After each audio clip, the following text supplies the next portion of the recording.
अस्सलाम वालेकुम, कैसे हैं आप सब। उम्मीद करती हूँ आप सब खैरियत से होंगे। आज हम अपने किचन में बना रहे हैं पिज़्ज़ा चीज़ कटलेट्स। ये बहुत ही ज़्यादा मज़े के बनेंगे, बहुत ही आसानी से बनेंगे और बहुत ही ज़्यादा झटपट से बनेंगे। आप इसको इफ्तार में बनाएं या इफ्तारी के अलावा बनाएं, ये बहुत ही ज़्यादा पसंद आते हैं सबको। आप इसको बच्चों के लंच बॉक्स में भी रख सकते हैं। ये ऊपर से बहुत ही ज़्यादा क्रिस्पी होंगे और अंदर से बहुत ही ज़्यादा जायकेदार होंगे। तो चलिए आइए जल्दी से हम इस रेसिपी को बनाना स्टार्ट करते हैं। इसके लिए सबसे पहले हमें लेने हैं आलू, जो हमने बॉयल लेने हैं। हाफ़ केजी बॉयल आलू, इसको हम अच्छी तरह से मैश कर लेंगे। बिल्कुल मैश करना है कि थोड़ा भी आलू बड़ा ना रहे। साथ ही हम इसमें हाफ़ टी स्पून नमक शामिल करेंगे और हाफ़ टी स्पून ही काली मिर्च शामिल करेंगे।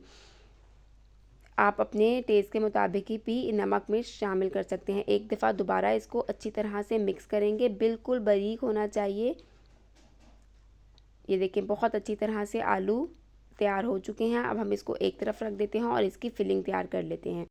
सबसे पहले हम एक पैन में 2 टेबलस्पून ऑयल शामिल करेंगे और एक स्मॉल साइज़ का प्याज शामिल करेंगे, जिसको मैंने बारीक बारीक सा चॉप कर लिया है। अच्छी तरह से इसको सौते करेंगे। प्याज अच्छी तरह से सौते हो चुकी है। अब हम इसमें एक अदद स्मॉल साइज़ की गाजर शामिल करेंगे। इसको भी मैंने चॉप कटिंग कर ली है। अगर आपको गाजर नहीं पसंद तो आप ना डालें, ये बिल्कुल ऑप्शनल है। इसको भी अच्छी तरह से हम फ्राई करेंगे कि हल्की सी गाजर जो है वो नरम पड़ जाए। देखें 2 से 3 मिनट में गाजर अच्छी तरह से फ्राई हो चुकी है। अब हम इसमें शामिल करेंगे एक अदद शिमला मिर्च स्मॉल साइज़ की और एक अदद स्मॉल साइज़ का टमाटर। इसको भी मैंने बारीक बारीक सा चॉप कर लिया है। इसको भी हम अच्छी तरह से फ्राई करेंगे 2 से 3 मिनट में। ये बहुत अच्छी तरह से फ्राई हो चुकी है। साथ ही हम इसमें चिकन जो कि मैंने बॉयल और उसके रेशे कर लिए हैं, ये तकरीबन हम 1 कप शामिल करेंगे और इसको भी हम इसमें डालकर अच्छी तरह से फ्राई कर लेंगे। अब हम इसमें शामिल करेंगे हाफ़ टी स्पून काली मिर्च का पाउडर और हाफ़ टी स्पून ही नमक। हाफ़ हाफ़ हम आलू में शामिल करेंगे और हाफ़ हाफ़ हम इस चिकन के मटेरियल में शामिल करेंगे और फिर भी आप अपने टेस्ट के मुताबिक नमक मिर्च शामिल कर सकते हैं। अब ये अच्छी तरह से फ्राई हो चुका है। हमने अब 3 टेबलस्पून पिज़्ज़ा सॉस शामिल करनी है। अभी मैं 2 टेबलस्पून शामिल कर रही हूँ। फिर इसको मैं अच्छी तरह से मिक्स करूँगी और फिर उसके बाद मैं 1 टेबलस्पून पिज़्ज़ा सॉस और शामिल करूँगी। अगर आपके पास पिज़्ज़ा सॉस नहीं है तो आप इसकी जगह केचप भी शामिल कर सकते हैं। ये देखें 1 टेबलस्पून मैंने और शामिल कर दी है। अब हम अच्छी तरह से मिक्स कर लेंगे और फ्लेम को अब मैंने ऑफ़ कर दिया है और हम इसको भी एक तरफ रख देंगे जब तक मटेरियल अच्छी तरह ठंडा हो जाएगा। अब हम इसकी फिलिंग तैयार करते हैं। उसके लिए हमने बॉयल आलू, जिसको हमने अच्छी तरह से मैश किया है, उसको लेंगे। साथ ही हम चीज़ लेंगे, जो मैंने मोज़रेला और चेडर चीज़ ली है। अब इसको हम आलू को लेंगे और इस तरह से इसका कबाब बनाएंगे।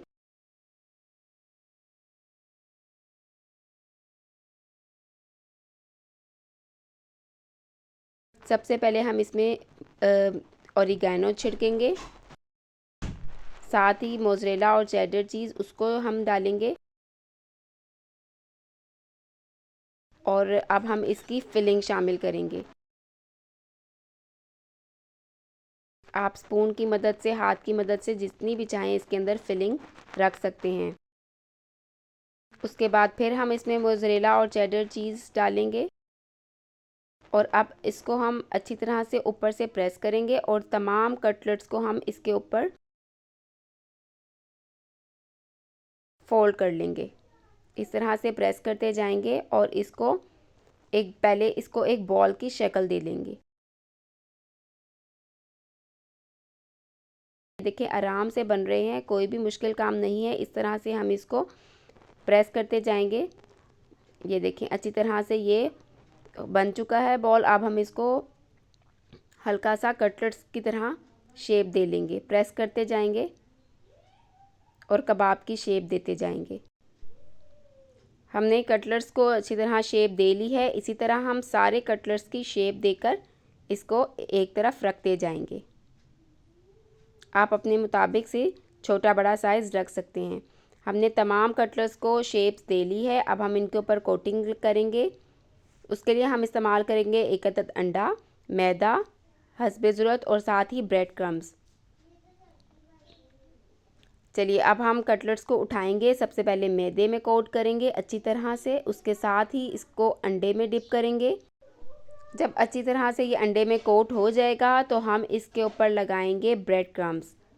आखिर में सबसे आखिर में हमने इसको ब्रेड क्रम्स से कोट करना है। अच्छी तरह से कोट करिएगा कि कोई जगह भी खाली ना रहे। ऑयल को हमने गर्म होने के लिए रख दिया है। ये देखें तमाम कटलेट्स अच्छी तरह से कोट हो चुके हैं। इसी तरह से मैंने सारे कटलेट्स तैयार कर लिए हैं। अब हम इनको डीप फ्राई करेंगे।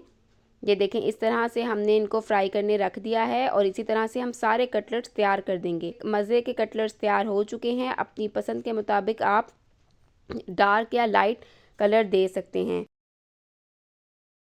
चलिए अब मैं आपको इसको तोड़ के दिखाती हूँ कि ये अंदर से किस तरह के बने हैं।